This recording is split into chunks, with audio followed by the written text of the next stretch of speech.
ও আমাকে ঘরে বসে মারার পরে হাত বাঁধার পরে চুল ধরে টানতে টানতে এক রুম থেকে আর এক রুমে নিয়ে বারান্দা থেকে ডোর খুলে টানতে টানতে ছাদ পর্যন্ত নিয়ে আমার ড্রেস খুলে ছাদে বসে ও আমার সাথে খারাপ কাজ করে। তখন আমার গলায় পাড়া দিয়ে ধরে, আমাকে দিয়ে বিভিন্ন পেজে বা বিভিন্ন অ্যাপে লাইভ করাতো। আমি লাইভে গিয়ে ছেলেদেরকে বলতেছি যে এখানে video service available, please inbox me. এটা আর কি, মানে তোমাকে দিয়ে উন্মুক্ত ভিডিও দেখানোর। তো আমাকে ওকে টাকা দিছে আমি জানি না, তো সে টাকা পেয়ে আমাকে বলতেছে দেখো অমুক জায়গায় অমুক নাম্বার আছে, ওই নাম্বারে তুমি এত মিনিট দাও। তখন আমি ডেনাই করি যে আমি দিব না। তখন ও আমাকে কিছু গালি দিয়ে বলে তুই দিবি না কেন, তুই ওরে 5 মিনিট দিবি, বুঝোস না? কথাটা ঠিকই এরকম ছিল লাইনটা। একজন আমাকে একটা অ্যামাউন্টের কথা বলেছে বা ও যে অ্যামাউন্ট নির্ধারণ করেছে তার থেকে আমি একটু কম বলেছিলাম বিধায় সে আমাকে বলতেছে আমি তোর দাম উপরে উঠাইছি, তোর দাম নিচে নামাইতেছি। এভাবে আমরা সৎ উপায়ে বেশি দিন না বাঁচতে পারবো না। আমাদেরকে বড় হতে হলে একটু অসৎ উপায় অবলম্বন করতে হবে। আমাকে তখন এই কাজটার অফার করে। কি কাজ? দেহ ব্যবসার কাজের অফার করে, সে ডিরেক্টলি অফার করে। কি বলছে? হ্যাঁ, তখন আমাকে সে ডিরেক্টলি অফার করে দেখো এভাবে হলে প্রতিদিন আমরা 10,000 টাকা আর্ন করতে পারবো, ইনকাম হবে প্রতিদিন 10,000 টাকা। মরে যাওয়াটা না এত সহজ না। তো একটা পর্যায়ে আমি তাকে বলেছি ঠিক আছে আমি রাজি, তবে আমাকে একটু খেতে দাও। এবং আপনি ওই লোকটার জন্য কাঁদতেছেন। এখন আপনি এটাকে ভালোবাসা বলবেন? যেই হাজবেন্ড পাশের রুমে বসে নিজের ওয়াইফকে জোর করে আরেকটা লোকের সাথে শোয়াচ্ছে, একটা না অসংখ্য মানুষের সঙ্গে দেহ ব্যবসা করাচ্ছে, আপনি তার জন্য কাঁদতেছেন। ভিডিও কলে অসংখ্য মানুষের কাছে আপনাকে খোলামেলা উপস্থাপনা করতেছে এবং বেচতেছে। আপনি বলতে চান এটা ভালোবাসা? এটা ভালোবাসা না। সে হয়তো আমাকে ভালোবাসেনি, কিন্তু আমি তো ভালোবেসে বিয়ে করেছিলাম। আমার মনে না এতটুকু ছিল যে আল্লাহ জনাকে চেঞ্জ করে দেয়। পুরো জায়গাটায় বিশ্বাস করেন, শুরুর দিনে যখন বললো তারপর থেকে আজ পর্যন্ত আমার মনে হয়েছে আপনার দোষ। কখনো এরকম শুনেছেন নিজের স্ত্রীকে অন্য একজনের কাছে বিক্রি করে দিচ্ছে কিছু টাকার জন্য? শোনেন নাই তো? গাটা শিউরে উঠবে আজকের এপিসোডটা শুনলে। যারা বিয়ে করতে যাচ্ছেন সেসব বোনদের জন্য খুব জরুরি, একই সঙ্গে সেসব ভাইদের জন্যও জরুরি যারা বিপদে পড়ার সম্ভাবনার মধ্যে আছেন। আমাদের চেষ্টাটা যে কোনো অপরাধকে তুলে ধরার। সাপোর্ট করবেন, আমাদেরকে সাবস্ক্রাইব করে বা লিখে কেমন লাগছে শেয়ার করে মতামতটা জানাবেন। বোন, ডাক নাম কি আপনার? আমার ডাক নাম মারিয়া সুলতানা। আপনি বলছিলেন আপনার হাজবেন্ড আপনাকে বিক্রি করে দেয় মানুষের কাছে। হ্যাঁ, আসলে আমি ডিভোর্সে ছিলাম। আমার সাথে তার পরিচয় হয় একটা অ্যাপে বা সামাজিক যোগাযোগ মাধ্যমে। এক পর্যায়ে তার আমাকে ভালো লাগে, আমারও তাকে ভালো লাগে। সে আমাকে বলেছিল যে তার একটু আর্থিক সমস্যা আছে, একটু কষ্ট করে চলতে হবে। ঠিক আছে, সমস্যা নেই, আমি অভাবের ভিতরে বড় হয়েছি, আমি সারভাইভ করতে পারবো। তো তাকে ওইভাবেই বিয়ে করার প্রথম 1 মাস এমন অবস্থা গেছে আমাদের, আমরা 2 দিন আসলে ঠিক মতো খেতে পারিনি। খাবারের কষ্ট? হ্যাঁ, খাবারের কষ্ট, জামা কাপড়ের কষ্ট, ঠিক মতো বাসা ভাড়াটা বেয়ার করতে পারিনি। সব দিক থেকে এক প্রকার কষ্ট গেছে। তখন আর কিছু উপায় না পেয়ে আমি যেহেতু ইন্টার কমপ্লিট, আমি যেহেতু মার্কেটিং এক্সপার্ট ছিলাম আগে, আমি চাকরি খোঁজার জন্য বের হই। সেও টুকটাক চেষ্টা করে কিন্তু অতটা না। তার একটাই বক্তব্য ছিল সে কিছুই পারে না, সে কি করবে, সে ইট ভাঙতে তার কষ্ট হয়, সে রিক্সা চালাতে তার মান সম্মান লাগে, সে কিছুই করবে না। আমি তাকে কোনো প্রেশার দিই না। আমি একটা মার্কেটিংয়ে ছোটোখাটো একটা জব অ্যারেঞ্জ করার পরে মোটামুটি একটা পজিশনে আসি। বিয়ের পরে হ্যাঁ, আমি একটা জব অ্যারেঞ্জ করি। সে তখন কিছুই করতো না। আপনাদের বিয়ের সময় কি আপনাদের পরিবার ছিল সাথে? না, বিয়ের সময় পরিবার ছিল না। মানে 2 পরিবারের মতের বাইরে গিয়ে বিয়ে করা? হ্যাঁ, মতের বাহিরে বলতে তার মাকে সে বলেছিল, তার মা ডেনাই করেছিল বিকজ অফ আমি ডিভোর্সি, এর জন্য তার মা রাজি হননি। আর আপনার পরিবার? আমার পরিবার তো রাজি হয়নি। কেন? কেন আসলে তারা তারা আমার ভালোর জন্যই চাইতো যে আমি আরেকটু সময় নিই বা আরেকটু ডেভেলপ হয়ে দেন বিয়ে শাদীর বিষয়টাতে যাই, কিন্তু ওই যে ভালো লেগে যাওয়ার ব্যাপারটা। আপনি বলছেন যে আপনার বিয়ের সময় আপনার মা বাবা ছিলেন না সাথে, জি। ওরা কি জানতো যে বিয়ে করে ফেলবেন আপনি? আসলে যেহেতু প্রতিটা মানুষই তো তার গার্জিয়ানকে খুবই ভয় পায়, আমিও সেই জায়গা থেকে আমার বাবাকে বা আমার মাকে ভয় পাইতাম। একটা টাইম হয়তো বলতে চাইনি, একটু লেট করে বলবো, এভাবেই তাদেরকে বলা হয়নি। তখন বয়স কত আপনার? তখন আমার বয়স 21 অথবা 20। ওকে, বিয়ের পরে আপনি উঠলেন কোথায়? বিয়ের পরে আমরা উঠেছিলাম আবদুল্লাপুরে, উত্তর আবদুল্লাপুরে একটা ফ্ল্যাটে, দুজন? Single flat. হ্যাঁ। ওকে, টাকা পয়সা ইনকাম? টাকা পয়সা তখন তার কাছে কিছু ছিল, ওইটা দিয়ে আমরা ফ্ল্যাটে উঠি, কিন্তু যতটুকু ছিল ততটুকু দিয়ে পরের মাসে চলার মতো কিছু ছিল না। ওকে, তো আমি ওই মাস থেকেই জব স্টার্ট করি আপনার বাংলা মোটরে। তো জব আব্দুল্লাহপুর থেকে আসতে বাংলা মোটরে কাজ করতে? প্রতিদিন আসা যাওয়া লাগতো, একটু খরচ ছিল। এই জন্য আমি অফিস থেকে স্যারকে আমার অবস্থার কথা বলে আমি বলছিলাম, স্যার আমার একটু সমস্যা, আমার যাওয়া আসার প্রবলেম, আপনি একটু কিছু স্যার কষ্ট করে স্যার আমাকে কিছু অ্যাডভান্স দিতেন। তো উনি একটা পেপারে সাইনিং করে আমাকে জাস্ট 3,000 টাকা যাওয়া আসা বাবদ দিয়েছিল। তো ওই টাকাতে যাওয়া আসা করতাম। তো আমি যখন অফিসে থাকতাম তখন থেকে সে আমার অনুপস্থিতিতে বাসায় মেয়ে আনতো। কতদিনের মধ্যে ঘটনা? এটা ফার্স্ট অফিস যেদিন শুরু করি তার 3 দিন পর থেকে। মানে বিয়ের 1 মাসের মাথায়? জি। কেন? এই প্রশ্নটা আমারও ছিল, কেন? কারা? আসলে প্রথম প্রথম আমি ভাবতাম হয়তো ও বোধহয় কারোর সাথে রিলেশনশিপে আছে, হ্যাঁ, হয়তো ওই জায়গা থেকে। দেখি না, বিভিন্ন টাইম বিভিন্ন মেয়ে আসতেছে। আর যে সিকিউরিটি ছিল তাকে বলতো যে আমার বোন, তো সিকিউরিটি বলতো যে আপু আপনার কয়টা বোন, আসলে কয়টা বোন আপনার? আমি বললাম আমার তো কোনো বোন এখানে আসবে না। হ্যাঁ। আমি তখন সিকিউরিটিকে বলিনি, কেন বলিনি, কারণ আমার ফ্যামিলি পারিবারিক বিষয়টা বাইরের কেউ জানবে, এটা আমি তখন চাইনি। তো আমি সিকিউরিটিকে ধরা দিতাম না যে হ্যাঁ আমার বোন আছে। তো আমি তাকে ধরি একদিন যে কি আসলে। কিভাবে, মানে আপনি কি কোনোদিন দেখছেন নাকি না, সিকিউরিটি? আমি তো সিকিউরিটি দেখেছি, আমি কিভাবে দেখবো? বিকজ অফ আমি তো সকাল 8টায় বের হই আর বাসায় আসতে বাজে আপনার 8টা, 8:30। হ্যাঁ। তো আমি কিভাবে দেখবো এটা? আপনি যখন ঢুকতেছেন তখন সিকিউরিটি আপনাকে বলতেছে মানুষ Even আসছে? সে আমাকে বাসে উঠায় দেওয়ার পরে ওই সাইড থেকে মেয়ে নিয়ে আসে। হ্যাঁ, মেয়েরা আবার ওর থেকে টাকা পয়সাও চাই। তো ফার্স্টে যখন আমি এটা বুঝতে পারি যে ও একটা মেয়েকে বাসায় আনতেছে বা এনেছে, তখন আমি তাকে ধরি। সে কেমন আমাকে করে বলে, বুঝলেন? ওই যে সিকিউরিটি বলেছিল যে আপনার আসলে কয়টা বোন।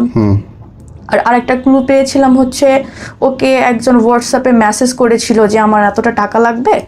কখন? তখন আমি বলি টাকার জন্য আমি চাকরি করতেছি, 2 বেলা খাইতে পারতেছি না। আমি তখন ফিল্ডে জব করতাম, তো আমার হেঁটে হেঁটে জব করতে হতো। তো দুপুরে আমি খেতে পারতাম না। আমি চিন্তা করতাম আমি এখন খেলে রাতে কি খাবো, এরকম। তো টাকার জন্য খেতে পারতেছি না, তুমি টাকা দিচ্ছ মানুষকে কিভাবে? পরে বলা অনেক পুরনো ফ্রেন্ড, বিপদে পড়ে গেছে চাচ্ছে। তো তখন থেকে আমার সন্দেহ শুরু হয় যে আসলে মেয়ে মানুষ বিবাহিত ছেলের ফ্রেন্ড হয় ঠিক আছে, কিন্তু এ কেমন ফ্রেন্ড? তুমি করে বলতেছে, আবার কিছু শব্দ মানে স্নেহময় আদরময় শব্দ যেমন আমরা বলে থাকি শব্দ উচ্চারণ করতেছে। আমি তাকে ডিরেক্টলি ফোন দিয়ে জিজ্ঞেস করি যে আসলে আপনি কে? পরে সে আমাকে বলে আমি তার ওয়াইফ। ওয়েট, মানে আপনি ওয়াইফ, আপনি যে ফোন করলেন তারে, সে বলতেছে সে ওয়াইফ। এখন আমি তো আমার পায়ের তলে থেকে মাটি সরে গেছে যে আমি তার ওয়াইফ, সে আবার ওয়াইফ, মানে ওয়াইফ কয়জন? আমি বললাম আসলে কি আপনি তার বিবাহিত স্ত্রী? পরে সে বলে যে না এখনো বিয়ে করিনি, কিন্তু বিয়ে করব। বললাম বিয়ে করব তাই ওয়াইফ বলতেছেন? পরে বলতেছে যে ও কি বিবাহিত? আমি বললাম হ্যাঁ ও বিয়ে করেছে, 1 মাস হচ্ছে। তো পরে বলে এটা তো আমি জানতাম না। তো তার সাথে কথা বললাম, এক পর্যায়ে জানতে পারি সে আমার বাসায় 1 বার না 52 বার এসেছে। তাদের ভিতরে অনেক কোয়ালিটি টাইমও ছিল, তো অনেকবারই সে বাসায় এসেছে। সে বলেছে যে এটা তার বন্ধুর বাসা, তার বন্ধুর ওয়াইফ আর বন্ধুর হাজবেন্ড চাকরি করে, সেখানে তারা টাইম স্পেন্ড করতেছে। তো এটা যখন একদম পুরাই আমি জেনে যাই, তখন ওই মেয়েটাকে প্রচন্ড গালিগালাজ করে আমার এক্স হাজবেন্ড। হ্যাঁ, কেন করে, তার দোষ কি, সে কেন বললো আমার কাছে। আচ্ছা, তো ওই মেয়েটাকে সব জায়গায় ব্লক করে দেয়, নাম্বার ডিলিট করে দেয়। আর আপনি আপনার হাজবেন্ডের কাছে জবাব দিতে চাইলেন না? হ্যাঁ চেয়েছি যে আসলে কেন। পরে বলে আসলে একা একা থাকি তো সময় যায় না। তখন আমি ছেড়ে দিচ্ছি, ঠিক আছে আমি চাকরি বাকরি কিছুই করতে পারবো না, তোমার সংসার তুমি কিভাবে চালাও সেটা তুমি জানো, আমি কিচ্ছু করতে পারবো না। তখন আমার থিঙ্ক ছিল এটা, সে আমার পায়ে ধরে মাফও চায়, আমি মাফ করে দিই, কারণ এটা আমার দ্বিতীয় বিবাহের জন্য। সে কিভাবে চালাবে তার পার্সোনাল ম্যাটার। এখন আমি চাকরি ছেড়ে দিই। তখন ছেড়ে দেওয়ার পরে সে মোটামুটি কাজ করে না, বাট কই থেকে টাকা আনে এটা আমি বলতে পারবো না। টাকা আনে? হ্যাঁ টাকা আনে, কিন্তু কাজ করতো না। তাইলে কি করতো? এটা আমি বলতে পারবো না। তো একদিন সে আমাকে অফার করে যে দেখো জীবনে বড় হতে গেলে অনেক স্যাক্রিফাইস করতে হয়। খুবই স্বাভাবিক, স্বাভাবিক, অনেক স্যাক্রিফাইস করতে হয়, এটা স্বাভাবিক, কিছু পেতে হলে কিছু হারাতে হয়। তো বলতেছে দেখো এভাবে আমরা সৎ উপায়ে বেশি দিন না বাঁচতে পারবো না, আমাদেরকে বড় হতে হলে একটু অসৎ উপায় অবলম্বন করতে হবে। আচ্ছা যেমন? পরে বলে দেখো তোমার ভয়েস খুবই ভালো আছে, তুমি দেখতে শুনতে অনেক সুন্দর, এই যে ভিগো লাইভ না কি বলে, তো ওইটাই নাকি লাইভ করলে অনেক পয়েন্ট পাওয়া যায়, পয়েন্ট ভাঙায় অনেক টাকা আর্ন করা যায়। তো এভাবে কিছু আমাকে অফার করে। সত্যি বলতে আমি মিথ্যা কিছু বলবো না, আমি ফার্স্টে বলি ঠিক আছে, যদি এই লাইফটা করলে যদি টাকা আসে ঘরে বসে কি সমস্যা, ঠিক আছে আমি করব। যখন দেখলো যে না এটা থেকে আসলে কিছুই হচ্ছে না, তখন আমাকে বাদ দিতে বললো। আমিও বাদ দিয়ে দিলাম। বাদ দেওয়ার পরে সে আমাকে বললো এভাবে হবে না, আর একটু কষ্ট করতে হবে। কেমন কষ্ট? তাহলে আমাকে তখন এই কাজটার অফার করে। কি কাজ?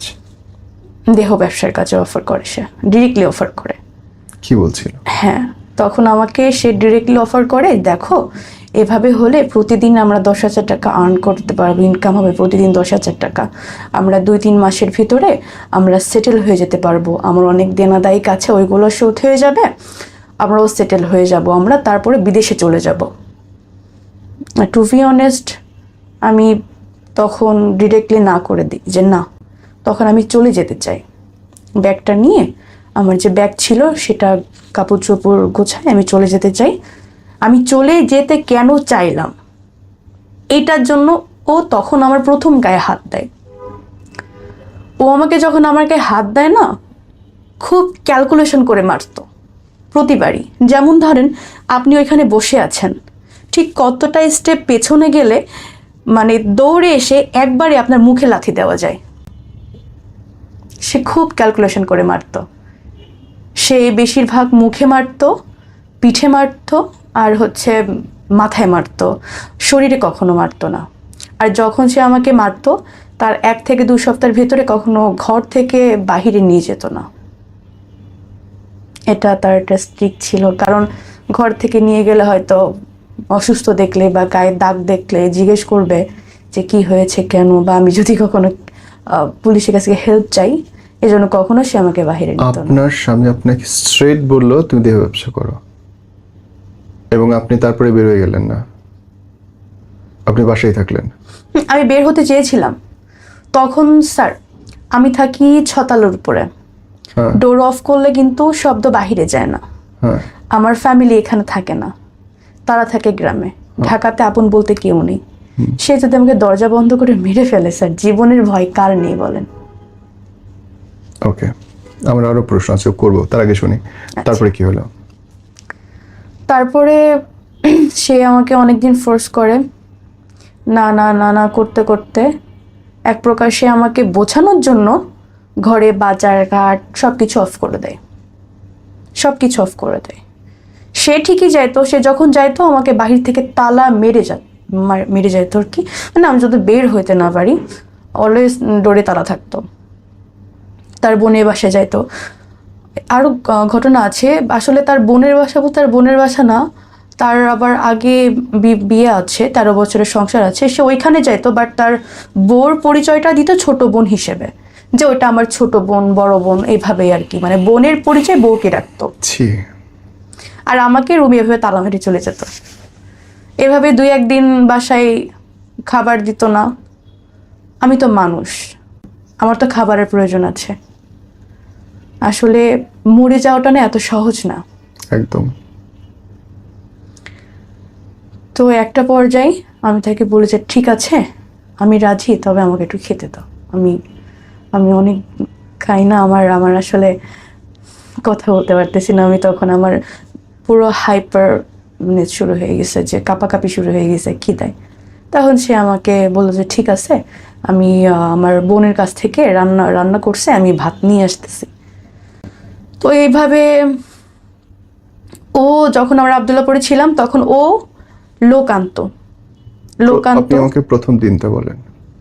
প্রথম দিন থেকে ওই যে বললাম যে যখন আমাকে ফোর্স করলো, খাবার দাবার দিল না, যখন আমি রাজি হয়ে গেলাম তখন থেকে ও হচ্ছে লোক আনা নেওয়া শুরু করে। প্রথম লোক আনার গল্পটা বলেন। প্রথম লোক আনার গল্পটা হচ্ছে ওই দিনই স্যার, ওই দিনই ওকে আমি ফোন করে বললাম, আমার হাতে ফোন ছিল, ফোন করে বললাম যে দেখো আমি পারতেছি না, আমি ঠিক আছে তুমি যা বলবা তাই শুনবো, একটু খাবার দাবার ব্যবস্থা করে দাও। হ্যাঁ, এখন প্রশ্ন এটা যে আপনার কাছে ফোন ছিল, তাহলে আপনি অন্য কোথাও ফোন টোন দিলেন না কেন? অন্য কোথাও ফোন টোন দিই না, তার একটা কারণ হচ্ছে আমার নাম্বারে না, মানে আমার ফোনে নাম্বার দিয়ে হচ্ছে এয়ারটেলের অ্যাপ নামানো। আমি কার সাথে কথা বলতেছি, কয়টা নাগাদ কথা বলতেছি, বা কাকে কাকে ফোন দিচ্ছি, সব কিছু ওর কাছে থাকতো। হোয়াটসঅ্যাপ ওর কাছে ছিল লিঙ্ক আপ করা, আমার ইমো ছিল ওর কাছে লিঙ্ক আপ করা, মেসেঞ্জার নেওয়া ছিল, স্ন্যাপচ্যাট নেওয়া ছিল, সব কিছুই ওর কাছে। ও যখন আমাকে তার আগের দিন মারে না স্যার, তখন আমার মনে একটা ভয় চলে এসেছিল যে যদি কিছু করি, যদি মেরে ফেলে, হতে পারে একটা ভয় ছিল মনে। সে ভয় থেকে আমি আসলে সাহস পাইনি তখন। কিভাবে পাবো? আমাকে সাপোর্ট দেওয়ার মতো কেউ ছিল না। কার কাছে বলবো? ফ্যামিলির কাছে বলবো? ফ্যামিলি তো এই কথা শুনলে নিজে স্ট্রোক করে মরে যাবে। আমার মা, আমার বাবা দুজনে হার্টের রুগী। বলিনি ভয়ে।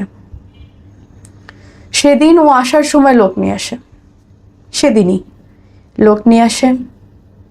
দেন ফার্স্ট যেটা হয়, টাইম ছিল 1 ঘন্টা, 1 ঘন্টা 5 মিনিট, একটু বেশি হয়েছিল, 1 ঘন্টা থেকে 5 মিনিট। 5 মিনিট বেশি কেন হলো, এর জন্য সে আমাকে আবার মারে। সে আমাকে শুধু মারে না, গরম পানি করছিল, ওই গরম পানি আমার গায়ে ঢেলে দেয়, শুধুমাত্র গোসলের নামে, যে এখন গোসল করতে হবে। সে আমার রুম থেকে আমার চুল ধরে টানতে টানতে টানতে টানতে ওয়াশরুমে নিয়ে যাই, যে তোর এখন গোসল করতে হবে বলে আমার গায়ে গরম পানি ঢেলে দেয়। কিছু বলি না। কোথায় ওই 1 ঘন্টা ও ছিল কোথায়? রুমে ছিল। ও 1 ঘন্টা, এরকম একটা রুম, এই রুমে লোক আনতো, পাশে ও বসে থাকতো। কারণ বসে না থাকলে সবাই তো বলবে যে লোক ঢোকায় সে চলে যাচ্ছে বাহিরে, তারা কি করে না করে মনে সন্দেহ করবে না, এই জন্য সে কখনো বাইরে যাইতো না। সে রান্নাঘরে একটা স্পেস ছিল, সেখানে সবসময় বসে থাকতো, অথবা এই যে রুমের পাশে বসে থাকতো আর শুনতো আমি কি বলতেছি, আমি রিপোর্ট করতেছি কিনা, বা কারো হেল্প চাচ্ছি কিনা। যদি কখনো শুনতো না আমি একটা শব্দ করছি, তাহলে সে আমাকে সেদিন মারতো। অথবা যদি খুব বেশি কথা বলতেছি, সে নক করতো, নক করে আমাকে ডেকে বলতো কি বলতেছিলি। তো এই ভয়তে আমি কখনো কাউকে কিছু বলতে পারতাম না। একটা মানুষ ঘুরে যদি আরেকবার না আসতো, সেজন্য আমাকে মারতো। আমি কেন তাকে কনভিন্স করতে পারলাম না। এভাবে চলছে জানুয়ারি, ফেব্রুয়ারি, মার্চ, এপ্রিল পর্যন্ত চলছে। এপ্রিলের পরে আমি সুযোগ পাই, পালাই যাই। প্রত্যেকটা দিন মানুষ আসতেছে। এইভাবে টোটালি আমার থেকে এই পর্যন্ত 3 লাখ টাকা নিছে এইভাবে আপনাকে বিক্রি করে। তো আমি একটা সুযোগে পালাই যাই, বাসা থেকে পালাই গিয়ে আমি চলে যাই। যখন পালাই যাই তখন ও আমাকে অনেক ফোন দেয় দিয়ে কান্নাকাটি করে, আমি ভুল করে ফেলেছি, আসলে আমি বুঝতে পারিনি, এই সেই অনেক রকম, মানে ও এতভাবে আপনাকে মানে ম্যানিপুলেট করবে যে আপনি বাধ্য হবেন যে আসলে হয়তো ভুল করে ফেলেছে ছেলেটা, হয়তো সে অনুতপ্ত। ঠিক আছে, আমি একটা পর্যায়ে সে আমার পিছনে 1-2 দিন না, প্রায় 3-4 দিন সে প্রচুর কান্নাকাটি করছে, খাওয়া দাওয়া ছেড়ে দিছে। সে কোরআন শরীফে হাত রেখে বলছে যে দেখো আমি ভুল করে ফেলেছি, প্রয়োজনে আমি তোমাকে রাজমিস্ত্রি যোগান দিয়ে ভাত খাওয়াবো, তারপর আমি তোমাকে দিয়ে কাজের কোনো দিন করাবো না, আমার অনেকবার ভুল হয়ে গেছে।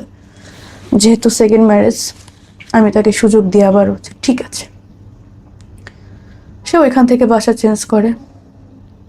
বাসা চেঞ্জ করার পরে আমি বলি ঠিক আছে, তোমার কিছু করা লাগবে না, তুমি এটা কাজ করো, খুলনা চলে আসো।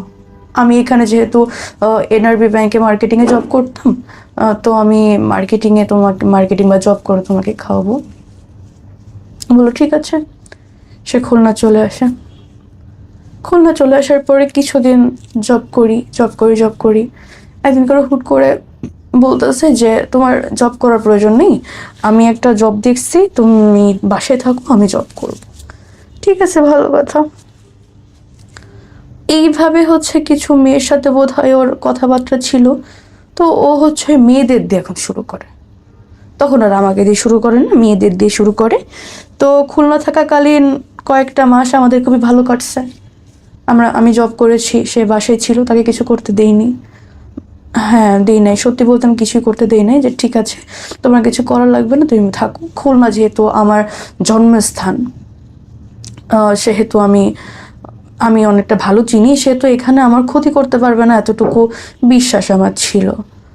আর আমার একটা কি ছিল স্যার, যে মানুষ বিপদে পড়েছে, হাজবেন্ড বিপদে পড়েছে, টাকা নাই, আজকে হয়তো সে খারাপ আছে, কালকে ভালো হলেও হতে পারে। আল্লাহকে কখন হেদায়েত দেয় আসলে কেউ বলতে পারে না। আমি চাচ্ছিলাম যে এতটুকু বুঝুক যে আমি ওর জন্য কষ্ট করতেছি বা আমি ওকে ভালোবাসি। আমি চাকরি করলাম আর ওর জন্য চাকরি খুঁজতে লাগলাম, যেহেতু ও কষ্টের কোনো কাজ করতে পারে না। আমি চাচ্ছিলাম যে একটা ভালো কোনো রিসেপশনিস্ট বা টি বয় এরকম কিছু একটা জব, যেখানে ও রুমের ভিতর থেকে করতে পারবে। কারণ আমি যে ফিল্ডে কাজ করি, আমার এক মার্কেট থেকে আরেক মার্কেট বা এক অফিস থেকে আরেক যেতে হয় অফিসে, সেহেতু এত কষ্টের কাজ আমি চাচ্ছিলাম না ওকে দিতে। তো খুলনায় ভালো ছিলাম, তখন ভালো বিএফ করেছে। তারপরে সে হুট করে বলে যে আমার একটা চাকরি হয়ে গেছে। তখন তো আমি খুশি যে আলহামদুলিল্লাহ, আল্লাহ মুখ তুলে তাকাইছে।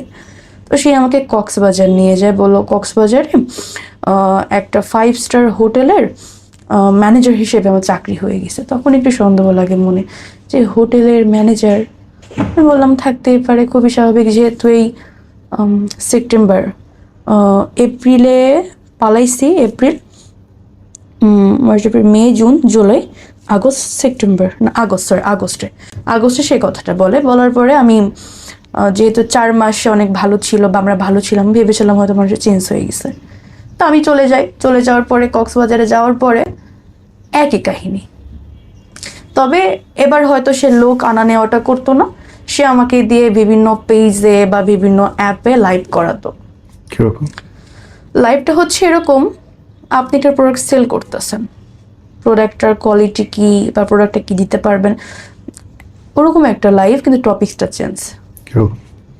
এই যে ধরেন আমি কাউকে বলতেছি প্লিজ ইনবক্স মি, এটা সেটা, এগুলো এরকম একটা লাইভ, মানে একটা ব্র্যান্ড প্রমোশন যেরকম করে ঠিক ওরকমই, টপিকসটা ডিফারেন্ট, টপিকসটা 18+। আমি একেবারেই জানি না, একেবারেই বুঝি না, ওকে স্পষ্ট করে বলো। স্যার, এই লাইভটা ছিল এরকম যে আমি লাইভে গিয়ে ছেলেদেরকে বলতেছি যে এখানে video service available, please inbox me. Okay, এটা আর কি, মানে তোমাকে দিয়ে উন্মুক্ত ভিডিও দেখানোর লাইভ করতে বলতেছে। উন্মুক্ত বলতে যখন আমাকে কক্সবাজার নিয়ে আসে তখন আমাকে আবার ওই একই জিনিস জোরাজোরি করে, মারধর করে, সেম। তখন আমি বলি যে ঠিক আছে আমি রাজি, কিন্তু একটা শর্ত, আমি আমার মুখ দেখাতে পারবো না। তখন সে বলে যে ঠিক আছে আমার টাকা হলেই হচ্ছে, কিন্তু যদি এটাতে টাকা না আসে তোমাকে মুখ দেখাতেই হবে। বললাম ঠিক আছে। তখন ওই যে বলেছিল যে যদি এটাতে টাকা না আসে তাহলে তোমাকে মুখ দেখাতে হবে। তখন আমাদের থিঙ্ক কাজ করছে এটা, যে এটা যদি আসলে না হয় তাহলে তো আমি ফ্যামিলিতে বা সব জায়গায় অনেক লাঞ্ছিত হয়ে যাব। তো এই জায়গা থেকে আমার নিজের কাছে মনে হয়েছিল যে পালানো না অবধি বা এখান থেকে সরতে পারতেছি এমন একটা পরিস্থিতি না হওয়া অবধি আমার ওর সাথে তাল দিয়ে চলতে হবে। কারণ স্যার প্রতিদিন তো আসলে মার খাওয়া যায় না, আমি তো একটা মানুষ। দেন ওর কথাই শুরু করার পরে মনে করেন কাউকে যদি 5 মিনিট দেওয়ার কথা থাকে সেখানে 1 মিনিট যদি বেশি হয়, ওই 1 মিনিট কেন বেশি হলো এর জন্য মারধর করবে। এরকম হয়েছে তখন যে আমাকে সে বলতেছে সাজগোজ করো। তখন স্যার আমার অনেক জ্বর, পিরিয়ড সেশন চলতেছে। তখন আমি বলি যে দেখো আমার শরীরটা ভালো লাগছে না, আমি আজকে পারবো না, আজকে বাদ দাও। সে বলে যে পারবো না বললে তো হবে না, পারতে হবে, অনেক দেনাদায়ী কাছে করতে হবে। আমি তখন বলি, আমি একটু জোরেই বলি যে আমি পারবো না, আমি করতে আমি আর পারতেছি না। তখন আমি সাজলাম না কেন এটার জন্য আমাকে আবার মারছে স্যার।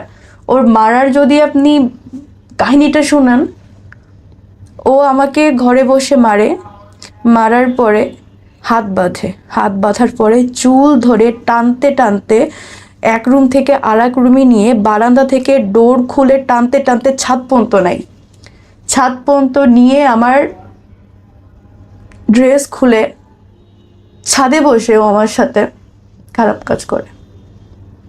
তখন আমার গলায় পাড়া দিয়ে ধরে, করবি না কেন।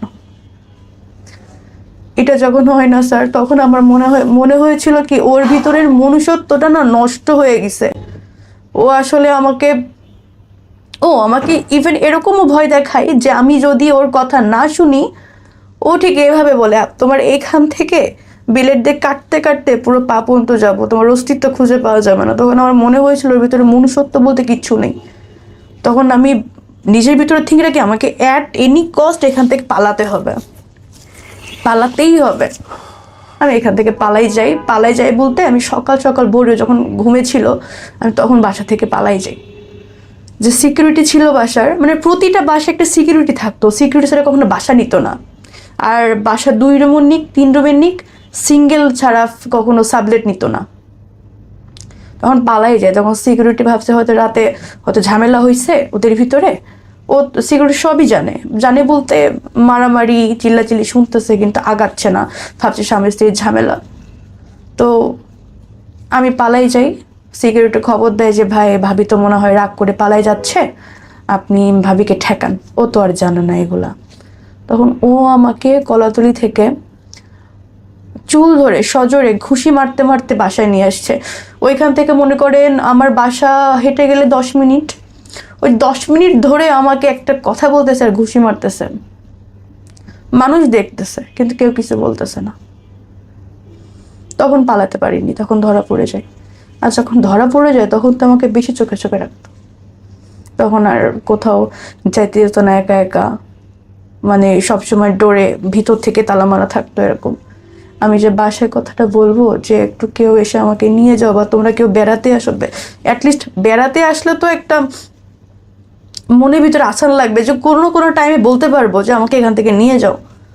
কাকে বলবো? আম্মুকে বলবো। আম্মু আসলো, ও যে আম্মুকে মেরে ফেলবে না গ্যারান্টি কি আছে? ওর ভিতরে তো মনুষ্যত্ব নেই। ভয়ে ছিলাম যে কাকে বলবো, পুলিশ কল করব, পুলিশ আসতে শুধু আমাকে মেরে ফেলে। তখন আমি আসলে এতটা ভয়ে ছিলাম আমি বলতে পারিনি। এভাবে তখন আমার তো থিঙ্ক ছিল মাথায় যে এভাবে আসলে হবে না, ওর থেকে পালাতে হলে ওর সাথে মিশতে হবে, তারপরে পালাতে হবে। সেম আমি ওর সাথে মিশে যাই, ও যা বলে তাই শুনি, যেভাবে বলে সেভাবে শুনি। ইভেন ওকে খুব ভালো ভালো রান্না করে খাওয়াই। আর একটা বিষয় কি স্যার একটু মাঝখানে বলি, এটা এই যে বিয়ের কয়েকটা বছরে না ও আমার সাথে এত কিছু করেছে, আমি তখনও পর্যন্ত ওকে না আমি কখনো হাত দিয়ে নিজের হাতে খেতে দিইনি। আমার না মনে হতো যে আমি যে নিজের হাতে খেতে দিচ্ছি না বা ওকে এত ভালোবাসা দিচ্ছি, ও অন্তত এই ভালোবাসার জন্য চেঞ্জ হয়ে যাক। যে ওকে একটা মেয়ে এত ভালোবাসতেছে, ওকে তো আমি আমার জীবন যৌবন টাকা পয়সা সব কিছুই দিচ্ছি, ও চেঞ্জ হয়ে যাক। অন্তত এটার জন্য চেঞ্জ হয়ে যাক যে মেয়েটা আমাকে ভালোবাসে। চেঞ্জ হয়নি। আমি ওইখান থেকে সুযোগ বুঝে আবার পালাই যাই। আবার পালাই যাওয়ার পরে কয়েকটা দিন যাই, যেহেতু ডিভোর্স দেওয়াটা তো সহজ না, ডিভোর্স একটা সময় লাগে বা টাকার ব্যাপার স্যাপার আছে। আমার হাত ফাঁকা ছিল, তখন কোনো রকমে ঢাকায় আসি। এসে একটা পোস্ট করি যে আমার আর্জেন্ট থাকার জায়গা প্রয়োজন, আমি একটা মেয়ে মানুষ, বিপদে পড়ে এসেছি, যদি কোনো হৃদয়বান ব্যক্তি থাকে না, আমাকে একটু থাকার জায়গায় সাহায্য করবেন, হোস্টেল বা কোনো একটা মেস হলে খুবই ভালো হয়। হয়তো আমি আপনাদেরকে ভাড়া এখন দিতে পারবো না, আমাকে একটু সময় দিতে হবে, স্যালারি পেলে দিয়ে দিব এমন কিছু। তো একজন নক করে বলে যে আমার এখানকার রুম আছে, বেড আছে, মেয়েরা থাকে, আপনি থাকতে পারেন। আপনি কোথায় জব করেন? আমি বললাম স্যার আমি এখানে জব করি না, কিন্তু খুঁজতেছি। বললো ঠিক আছে, আমার এখানে ভ্যাকেন্সি আছে, আপনি আমার এখানে ঢুকে পড়েন মার্কেটিংয়ে, আর আপনি আমার এখানেই থাকেন। তো এভাবে জয়েনিং করার পরে সে আমাকে বলল যে আপনি 6 মান্থের ভিতরে জব ছাড়তে পারবেন না, আর আপনার রিয়েল সার্টিফিকেট দিতে হবে। তখন আমার বললাম যে স্যার না, তাহলে প্রয়োজন নেই, কারণ 6 মান্থ আসলে আমি ঢাকায় স্টে করব কি করব না এটা তো আমি জানি না। আর রিয়েল সার্টিফিকেট বলতে আমি 6 মান্থের ভিতরে জব ছেড়ে দিলে সে আমার সার্টিফিকেট দিবে না। তো এভাবে আমি যাই নাই চুক্তিতে, আমি জবটা ছেড়ে দিয়ে আরেকটা জব খুঁজি। এর ভিতরে সে অনেক কান্নাকাটি দিতে যায়, এক্স হাজব্যান্ড। এরকম ফ্যামিলি থেকে বারবার ফোন আসে, ওরা তো আর জানে না এগুলা। ফ্যামিলি থেকে বারবার চাপ আসছে যে তখন তারা আমাকে ব্লেম করতেছে যে আমি কতটা খারাপ হলে বিয়ে করি আর ছাড়ি, যেহেতু আমি ডিভোর্সে ছিলাম ফার্স্টে, সেকেন্ড ম্যারেজ করেছি, ছেড়ে দিচ্ছি। তো তাদের জায়গা থেকে, আর আমার ফ্যামিলিতে কিছু মানুষ আছে যাদের কাজই চর্চা করা, নট অনলি মাই মাদার, আমি আমার আম্মুর কথা বলছি না, আরও কিছু পার্সন আছে তাদের কাজই চর্চা করা। তো তারা আর কি সুযোগ পেয়ে যায় কথা বলার, বিভিন্ন রকম কথা বলে, বাসা থেকে চাপ আসতেছে যে ও দিচ্ছে, মরে যাচ্ছে, এরকম। তো ফার্স্ট আমি তাকে ফোন দিলাম, দিয়ে বললাম যে এগুলো কি শুরু করছেন আপনি? আপনার সাথে হয় না, আমি তো আপনার কোনো ক্ষতি করিনি, আমি তো কি এখান থেকে বের হয়ে থানায় যাইনি, তাহলে আপনি এগুলো কেন শুরু করতেছেন? পরে বলে যে আমি ভুল করে ফেলছি, আবারও আমি এরকম আর ভুল করব না, তুমি দরকার পড়ে স্ট্যাম্প করে নাও, আমি এরকম ভুল আর করবো না, তুমি যদি আমাকে ফিরিয়ে ধরে দিব। আমি ফোন কেটে দিই। ফোন কেটে দেওয়ার পরে ওর মা আমাকে ফোন দেয়। ওর মা আমাকে ফোন দিয়ে বলে যে আমার ছেলে হয়তো ভুল করে ফেলছে, আমি ওর মা হিসেবে তোমাকে কথা দিচ্ছি এরকম ভুল আর করবে না, তুমি আমার মুখের দিকে তাকিয়ে ওকে এবার ক্ষমা করে দাও, ওর এরকম কিছু করবে না। আমি কারো কথা শুনিনি, আমি ইগনোর করতেছি। পরে একটা টাইম শুনি দূরে দিচ্ছে। এখন ফ্যামিলি থেকে আমাকে বলতেছে যে যদি ওর কিছু হয়ে যায় দায়ভার কি তুই নিবি, এটা সেটা। ওর মা কান্নাকাটি করতেছে যে আমার ছেলে ভুল হয়তো করেই ফেলছে, তোমাকে জায়গা লিখিয়ে দিব, মানে যত রকম প্রলোভন দেখানো যায় আমাকে তত রকম দেখাচ্ছে। কিন্তু স্যার আমার কখনো টাকা পয়সার লোভ ছিল না, কখনোই ছিল না। তখন একটা সময় সে তার মৃত বাবার কসম খায়, সে বলে যে আমি তোমাকে স্ট্যাম্প করে দিব, আমি কখনো তোমাকে মারবো না, কখনো এগুলো করাবো না, বা হচ্ছে আমি তোমাকে আমার জায়গা জমি লিখে দিব যাতে তোমার একটা সেফটি থাকে। আমি বললাম ঠিক আছে, তাহলে আমি ওইখানে যেতে পারবো না, কক্সবাজারের হবে না, আমি ঢাকায় একটা জব নিছি, তোমাকে লাস্টবারের মতো সুযোগ দিচ্ছি, তোমার সাথে লাস্টবারের সুযোগই আছে, তুমি যদি আবার ভালো না হও এবার কিন্তু তুমি আর সুযোগ পাবে না। আমি আসলেই বোকার মতো সুযোগ দিচ্ছিলাম। ভালোবাসতাম তো প্রচুর, ভুলে যায় আসলে মানুষ, দুইটা ভালো কথা বললে, একটু হাসি মুখে কথা বললে ভুলে যায় অনেক কিছু। আমি তাকে আবারও সুযোগ দিই লাস্টবার বলে। মাঝে আমার ডেঙ্গু পজিটিভ হয়, অনেক অসুস্থ ছিলাম, সুস্থ হওয়ার পরে আমরা আবার 8 নম্বরে বাসা নিই। 8 নম্বরে বাসা নেওয়ার আগ পর্যন্ত সব কিছু ঠিকঠাক ছিল। 8 নম্বরে বাসা নেওয়ার পরে, মানে আমার ডেঙ্গু পজিটিভ মানে সুস্থ হওয়ার 1 মাস পরে থেকে তখন আমাকে আবার প্রেশারাইজ করতেছে যে এভাবে হচ্ছে না, বেশি না, তুমি আর একটা মাস করো, আর একটা মাস করলে আমার সব দিনাদেক শোধ হয়ে যাবে, তোমাকে দিয়ে আর করাবো না, আমরা বাইরে চলে যাব বলতে আমাকে বাইরে পাচার করতে চেয়েছিল। যখন আমি ওর এই যে থিমটা আবার দেখতেছি তখন তো বললাম না, ও তো চেঞ্জ হয় নাই। তখন আমি এবার সিদ্ধান্ত নিই যে এবার আর লেট করবো না, এবার ডিভোর্স দিয়েই দিব, কারণ আমি ওর বউ, এই অধিকারে সব করতেছে। তখন এইভাবে ওর কাছে আমি শিকার যাইনি যে আমাকে ডিভোর্স দিব, ভালো মন্দ আমি শিকার যাইনি। এর মাঝে আমাকে অনেকবার হুমকি দিছে, ওটা পরে বলি। তো একদিন দেখলাম যে আমাকে বলতেছে যে দেখো এই এত মিনিট পাচ্ছে, তুমি একে এত মিনিট দাও। হ্যাঁ, তখন ও আবার আমাকে আবার তালা মারছে, তালা মেরে ওর ওয়াইফের কাছে গেছে, আমি জানতাম না। তো আমাকে কে ওকে টাকা দিছে আমি জানি না। তো সে টাকা পেয়ে আমাকে বলতেছে দেখো অমুক জায়গায় অমুক নাম্বার আছে, ওই নাম্বারে তুমি এত মিনিট দাও। তখন আমি ডেনাই করি যে না, আমি দিব না। তখন ও আমাকে কিছু গালি দিয়ে বলে যে আমি কি উল্লেখ করব, রিপোর্ট খাবে না? আচ্ছা, সে আমাকে বলে যে কি তুই দিবি না কেন, তুই দিবি, তুই ওরে 5 মিনিট দিবি, বুঝোস? কথাটা ঠিকই এরকম ছিল লাইনটা। তো যখন এই কথাটা আমি হয়তো ভালো করে বলতে পারতাম, বাট টোনটা খুবই অ্যাগ্রেসিভ ছিল ওর। যখন এই কথাটা বলে তখন আমি ডিসিশন নিই যে ওর এখানে আর না। আমি তখন ওইটা না একটা স্ক্রিন রেকর্ড নিয়ে নিই, কারণ ওর যে মেন্টালিটি, আমি যদি চলে যাই ও আমাকে ফাঁসানোর চেষ্টা করবে 100-100 আমি জানি। তখন আমি ওই স্ক্রিন রেকর্ডটা নিয়ে নিই। আরেকটা কথা, সেটা হচ্ছে একজন আমাকে একটা অ্যামাউন্টের কথা বলেছে, বা ও যে অ্যামাউন্ট নির্ধারণ করেছে তার থেকে আমি একটু কম বলেছিলাম বিধায় সে আমাকে বলতেছে আমি তোর দাম উপরে উঠাইছি, তোর দাম নিচে নামাইতেছিস।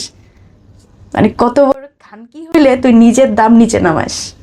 সে আমাকে কত সম্মানের জায়গায় উঠাইছে, আমি সেখান থেকে নিচে নেমে গেছি। তো এগুলো আমি স্ক্রিন রেকর্ড করে রাখি। হ্যাঁ, আমি দেন আবার পালাই যাই বলতে কি, আমি তাকে এটা বিশ্বাস করাই যে ঠিক আছে আমি 1 মাস তোমার সাথে আছি। কারণ আমি একটা জিনিস দেখেছি, আমি তার সাথে না না করে আসলে হয় না। তার সাথে যত মিলেমিশে থাকা যায় সে আমাকে হয়তো বিশ্বাস করে। আমি তার সাথে তখন মিলেমিশেই ছিলাম, তার হ্যাঁতে হ্যাঁ, নাতে না, উঠতে বললে উঠতেছি, বসতে বললে বসতেছি। এভাবে একদিন পালাই যাই। তখন আমি একেবারে সিদ্ধান্ত নিই যে আমি ডিভোর্স এবার দিয়েই দিব, ডিভোর্স দিয়ে দিব। আসলে আমি পালাই যাই। তাকে আমি বললাম যে দেখো ভালোই ভালোই বলতেছে আমার লাইফ থেকে চলে যাও, এতদিন সহ্য করছে, এখন আর না, আমি কিন্তু আবার পুলিশের কাছে যাব। পরে আমার অনেক গালিগালাজ করে যে আমি তখন পালাই গিয়ে আমি আমার আপুর বাসায় ছিলাম। তো সে আমাকে বলে আমি নাকি কার সাথে পালাই গেছি, কার সাথে রাত কাটাইছি, এটা সেটা, আমি খারাপ, হ্যান ত্যান অনেক কথা বলে। আমি তখন তাকে বলি যে দেখো তুমি আমার লাইফ থেকে সরে যাও, না হলে কিন্তু আমি পুলিশ কেস করতে বাধ্য হব। তখন সে বলে ঠিক আছে আমি তোর লাইফ থেকে সরে যাব, এমনি তোরে দেওয়ার কাজ হচ্ছে না, হ্যাঁ এমনিও তোকে দেওয়ার কাজ হচ্ছে না, তুই একটু মোটা হয়ে গেছিস, কালো হয়ে গেছিস, এখন তোরে কেউ কিনতেছে না, তোরে দিয়ে এমনিতেও আমার হবে না, আমার ব্যাংকের কার্ড আমার তোর কাছে আছে, তুই এসে খালি কার্ডটা দিয়ে যা, হাউস বিল্ডিং, দেন আমি চলে যাব। আমি বললাম শিওর? ওরা বলে হ্যাঁ শিওর। আমি ওরকম, আমি কোনো বাসায় যাব না, চিপায় যাব না, ওর বাই রোডে ওর ব্যাংকের কার্ডটা দিয়ে আমার হিসাব ছিল আমি চলে যাওয়ার মতো। সেম কাজ আমি তাকে তার ব্যাংকের কার্ডটা দিই, দিয়ে মানে সে ওইখানে আমি এখানে, সে আমাকে চোখ দিয়ে ইশারা করতেছে, মানে সে আমাকে পাইলে আজকে খেয়ে ফেলবে। যখন আমি তার যে মুডটা দেখি তখন আমি আবার পিছে ব্যাক, যে না আমি ওই সামনে যাব না। তখন আমাকে দৌড়ে এসে ধরছে, ধরে বলে যে আমার ব্যাগে কার্ড দে, এভাবে কার্ড দে, কার্ড দে। আমি কার্ডটা দিলাম ওকে, দেওয়ার পরে আমি একটা রিক্সাওয়ালাকে ডাকি, যাই মামা দাঁড়াও। রিক্সাতে উঠি, ও পিছন থেকে লাফ দিয়ে রিক্সাতে উঠে আমাকে সজোরে এই জায়গাটা দিয়ে আমার এইখানে 2-3টা এভাবে কেন দিয়ে হচ্ছে হিট করে। হিট করার ফলে আমার এই জায়গা থেকে কথা বের হইতেছে না। তো যখন আমাকে হিট করে তখন আমার একটা জোর ছিল যে আমি পাবলিক প্লেসে আছি, এখন তো আমাকে এভাবে মারতে পারবে না। তখন আমাকে রিক্সা থেকে ধাক্কা দিই, রিক্সাতে ধাক্কা দেওয়ার পরে এক প্রকার যখন পড়ে যাই তখন আমাকে আবার সজোরে হিট করে। যখন আমি চিল্লাই উঠি তখন লোকজন এসে ধরে যে কি ব্যাপার, আপনি রাস্তার পরে মেয়ে মারতেছে, বলো ও আমার ওয়াইফে মারবো না কি করব সেটা কি আপনাকে বলবো? পরে আমি সবাইকে বলি যে ভাই ও আমাকে দিয়ে এরকম অনেকবার মারধর করে, আমাকে বাসায় আটকে রাখে, ভাই আমি বাসায় যাবো না, আপনারা কিছু করেন। হাউস বিল্ডিংয়ে খুব একটা মানুষ জড়ো হয়ে যায়। জড়ো হয়ে যাওয়ার পরে তখন ওরা সবাই ধরে যে ভাই আপনি তো মেয়েরে এভাবে আটকায় মারতেছেন, মেয়ে তো স্বীকার করতেছে। বলে ভাই না, হাজব্যান্ড ওয়াইফের ঝামেলা ভাই, মিটমাট হয়ে যাবে, আমি দেখে নিচ্ছি ভাই। তখনও আমাকে লোকের কাছে বলে যে আমি কি তোমাকে সবসময় মারি, আমি তো তুমি অন্যায় করলে মারি, আচ্ছা ঠিক আছে মারবো না, বাসায় চলো। আমি বলি যে ভাই আপনি একটু দেখেন, আমি বাসায় যাবো না। ও বাসায় গেলে ভাই এটার জন্য আবার মারে বাসায় যাবো না। পরে সবাই বলতেছে যে ভাই আপু আপনার হাজবেন্ড ওয়াইফের ঝামেলা আপনার বাসায় গিয়ে মিটান, স্বাভাবিক বলবে। তো আমি বললাম স্যার আমি বাসায় যাব না। তো এইভাবে বাসায় যাব না করে ডানে গেলে সে ডানে যাচ্ছে, বায়ে গেলে বায়ে যাচ্ছে, সে আমাকে ছাড়বেই না। বেশ ভালো কথা, এই যে ও আমাকে রাস্তার পরে মারধর করছে এই কথাটা আমার ফ্যামিলি পর্যন্ত যায়। তখন আমার ফ্যামিলি থেকে বাবা মা ফোন দিয়ে তাকে ওয়ার্নিং দেয় যে আমার মেয়ে কিন্তু আগে সংসার ছেড়ে আসছে শুধুমাত্র এই মারধরের জন্য, তাই না? তুমি যদি এভাবে মারধর করো তাহলে বিষয়টা কেমন হয়ে যায় না, তুমি নেক্সট টাইম কখনো আমার মেয়ের গায়ে হাত দিও না। তখন ফার্স্ট টাইম ফ্যামিলির কাছে একটা রিপোর্ট যায় সে আমাকে মারছে। তো ফ্যামিলি তো আমাকে বোঝাই যে যেহেতু সেকেন্ড ম্যারেজ তুমি একটু কষ্ট করে থাকার চেষ্টা করো, বিয়ে তো মানুষের বারবার হয় না, মেয়ে মানুষ তুমি একটু কষ্ট করে থাকার চেষ্টা করো। তো আমার মনে তো অন্য কিছু চলতো না, আমি তো জানি আমার সাথে কি হচ্ছে। তখন সে বললো যে ঠিক আছে তোমাকে আমি মারবো না, তোমাকে দিয়ে আমি এগুলোও করাবো না, চলো আমরা বাহিরে চলে যাই। আমি তো জানি ওর মনে কি চলে, আমি বললাম ঠিক আছে যাব। তাকে আমি সেদিন, বিশ্বাস করেন ভাই আমার মনের ভিতরে এটাই ছিল যে আমি ওদিনই পালাই যাব। তাকে যত রকম ভালো বিহেভ করা যায় সেদিন আমি তাকে অনেক পদে রান্না করে খাওয়াইছি, সেদিন আমি তাকে নিজে গোসল করাই দিছি, সেদিন আমি তাকে নিজে রেডি করাই দিছি, সেদিন আমি মানে এত যত্ন করছি ভাই। ওই যে কথায় আছে না, মানুষ যখন শেষ বিদায় হয়, শেষ বিদায় হওয়ার আগে মানুষকে যে সাজসজ্জাটা দেয় না, আমার মনে ছিল এটা আমি আজকে সেটাই করতেছি। ইভেন সে যখন চলে যাবে ভাই আমি তাকে মানে সে ট্যুরে যাবে, সে ট্যুরের জন্য রেডি হচ্ছে, সে ট্যুরে যাবে 2-3 দিনের জন্য। এই জন্য আমি তাকে অনেক রান্না বান্না করে দিচ্ছি, তাকে এটাও অফার করছি যে অনেক দূর তো যাবা, সাথে করে কিছু নিয়ে যাও, খাবা কি বাইরের খাবার খাওয়া ভালো না। তা আমি তাকে সেদিন জড়ায় ধরে ভাই অনেক কান্না করছি। কেন কান্না করছি ভাই, ও তো আমার সাথে খারাপ করেছে কিন্তু আমি তো এরকম ভালোবাসিনি ভাই। আমি তো ভালোবেসে বিয়ে করেছিলাম, এই একটা বছরে কখনো ওকে নিজের হাতে খাইতে পর্যন্ত দিই নাই। নিজের জানে ভাই আমি একটা ডিম একটা দুধ কখনো দেই না, প্রতিদিন হাফ কেজি করে দুধ রাখতো ভাই, একবার দুপুরে একবার রাতে, ডিম একটা দুপুরে একবার রাতে। নিজে কখনো নিজের পরনে একটা দিইনি। এই যে বাসায় এত খরচ হচ্ছে, ইনকাম হচ্ছে, সব আপনার দেহ বেচা টাকা? সব। এই টাকাটা যদি আমি বাসায় দিই, আমি বাসায় কেন দিচ্ছি, এটার জন্য আমার মার খেতে হয়। এবং আপনি ওই লোকটার জন্য কাঁদতেছেন এখন। আপনি এটাকে ভালোবাসা বলবেন?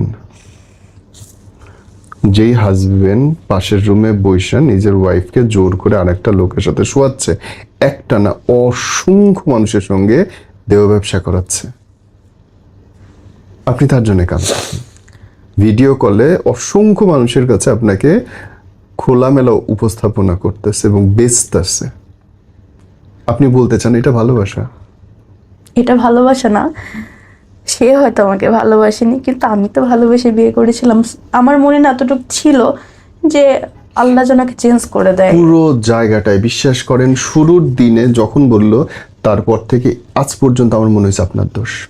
অবশ্যই আমার দোষ। আপনার যে শরীর, আপনি যদি চাইতেন তাকে আঘাত করে বেরোয় আসা, 999-এ কল করে বেরোয় আসা, দুনিয়াতে মানুষ বাঁচতেছে না একা একা কেন? প্রতিটা মোমেন্টে আপনার সুযোগ ছিল ওই লোকটাকে আঘাত করে বেড়ায় আসা, আত্মসম্মান নিয়ে বাঁচার জন্য। ভয় ছিল। 1000টা মানুষের সঙ্গে আপনি কাপড় খুলে দাঁড়াইছেন, সেটার চেয়ে এইটা ভয় বেশি হইলো যে আমার সমাজের লোক কি বলবে?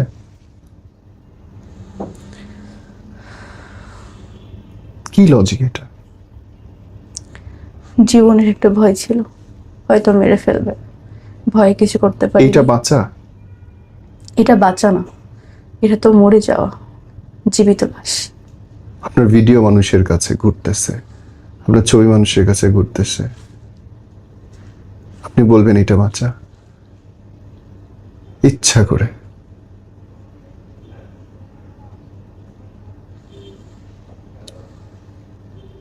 আপনি ওকে সুযোগ দিয়েছেন আপনার উপর অত্যাচার করার। আসলে আমি সুযোগটা দিয়েছিলাম। এবং আপনি আরো 10 জনের ক্ষতি করছেন, ও আরো 10 জনের ক্ষেত্রে একই কাজ করবে। যতদিন ধরা না পড়বে, আপনি কেস না করবেন, এগুলো প্রমাণ না হবে, ততদিন সেম ঘটনা করতে থাকবে। ওর প্রথম টার্গেট হচ্ছে ডিভোর্সি বিধবা মেয়েগুলো, প্রথম টার্গেট। স্বাভাবিক। তারপরে আমি তাকে ডিভোর্স দিয়ে দিই। ডিভোর্স দেওয়ার পরে যেহেতু সে আমাকে দিয়ে কাজগুলো করিয়েছে, আমার একটা মান সম্মানের ব্যাপার আছে, একটা ফিউচার আছে, আমি তাকে বলি যে দেখো তোমার সাথে আমার বনিবনা হয়নি, তুমি যে কাজগুলো করেছো আসলে আমি আর নিতে পারতেছি না, আমি তোমার সাথে থাকতে চাই না, ডিভোর্স লেটার পাঠিয়ে দিয়েছি, দেখে নিও, চেক করে নিও। পরে সে বলে আমি তোমাকে ডিভোর্স দিই নাই, তাহলে ডিভোর্স কীভাবে হলো? বললাম ডিভোর্স হওয়ার জন্য হাজব্যান্ডের সাইন করতে হয়, এটা হয়তো আগে ছিল বাট এখন নেই। এর আমি ডিভোর্স দেওয়া মানে ডিভোর্স কার্যকর হয়ে গেছে, শুধু সময়ের অপেক্ষা। তো সেই এই টাইমটাতে সে আমাকে আবারও সেম এরকম এরকম বলে, বাট এবার আমি আর না মানে না, তাকে সব জায়গা থেকে ব্লক করে দিই। তাকে বলি যে দেখো আমি তোমার নামে কোনো মামলায় যাব না, দয়া করে তুমি আমার সম্মান নষ্ট করো না, আমি তোমার সম্মান নষ্ট করব না, কারণ আমি চাই না কোনো ঝামেলা হোক। সে বলে যে ঠিক আছে কোনো ঝামেলা হবে না, আমি তোমার কোনো সম্মান নষ্ট করব না। তো আমি আসার আগে যতটুকু পেরেছি তার ফোন থেকে আমার আইডি বা আমার জিমেল রিমুভ করে আসার চেষ্টা করেছি, বা যা যা ছিল ওর ফোনে চেষ্টা করেছি রিমুভ করে আসার। তো আমি তাকে বলি, সে আমাকে বলে যে ঠিক আছে আমি করব না, আর তুমি তাহলে আমার কোনো ক্ষতি করো না। আমি বললাম না, আমি তোমার কোনো ক্ষতি করব না, তুমি আমার মান সম্মানটা প্লিজ কেউ না, কারণ আমার একটা ফিউচার আছে, আমার ফ্যামিলি আছে। ঠিক আছে বললো, ঠিক আছে। ও ও এর ভিতরে আমি এবার থানায় গেছিলাম। থানায় যাওয়ার পরে আমি স্যারের কাছে সব কিছু খুলে বলি যে স্যার আমার সাথে এরকম এরকম হয়েছে, স্যার আমি এখন কি করতে পারি, স্যার আমি কি করতে পারি? তখন সে আমাকে দেখে বলল যে আপনার সাথে এতদিন ধরে হয়েছে, তাহলে আপনি এতদিন আসেন নাই কেন? স্বাভাবিক। আমি তখন বললাম স্যার আমি এতদিন আসবো কিভাবে, স্যার কিভাবে আসবো? কারণ সে আমাকে বাসায় আটকে রাখতো, কোথাও গেলে তালা মেরে যেত, কোথাও নিয়ে গেলে তার সাথে নিয়ে যেত, আমি আপনার কাছে আসবো কিভাবে?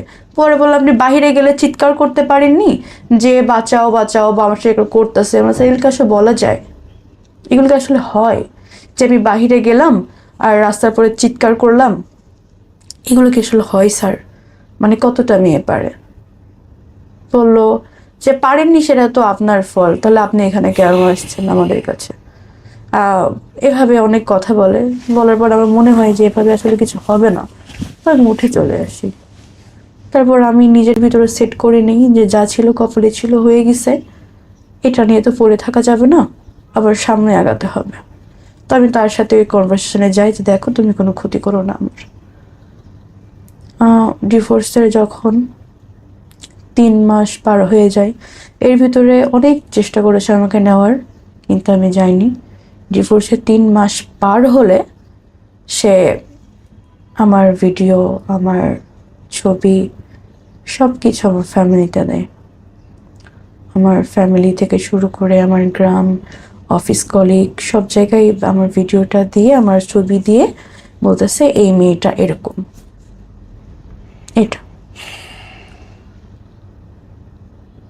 এটা বলার পরে আমার ফ্যামিলি থেকে আমাকে তো প্রেশারাইজ করতেছে যে এটা কেন, কিভাবে। আর বললাম না ফার্স্টে কিছু মেম্বার আছে যারা হচ্ছে তাদের কাজই চর্চা করা, তারা তো সুযোগ তাদের জন্য। এর মাঝে আবার যখন আমার ডিভোর্স হয়ে যায়, তখন আমি তার বড় বোনের নাম সেভ করা আছে একটা নাম্বারে, আমি ফোন দিয়ে বলি দেখেন আপনার ভাইয়ের ডিভোর্স হয়ে গেছে, আপনার ভাই আমার জন্য বিরক্ত না করে একটু কষ্ট করে তাকে বলে দিয়েন।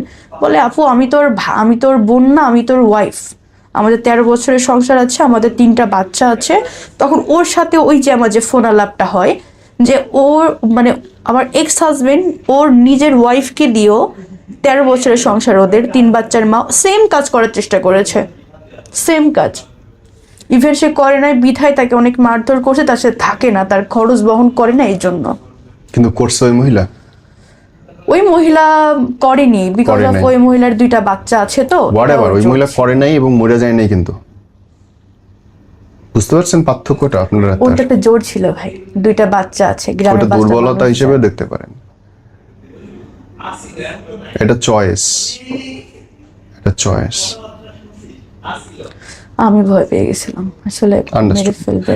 ভয় ভয় পেলে মানুষ আর কিছু থাকে না, এটা সত্যি। বোন, আপনার এই আমি খুব কি করতাম ভাই বলেন? আপনার অনেক কিছু একা করার ছিল। একটা বাসায় থাকি।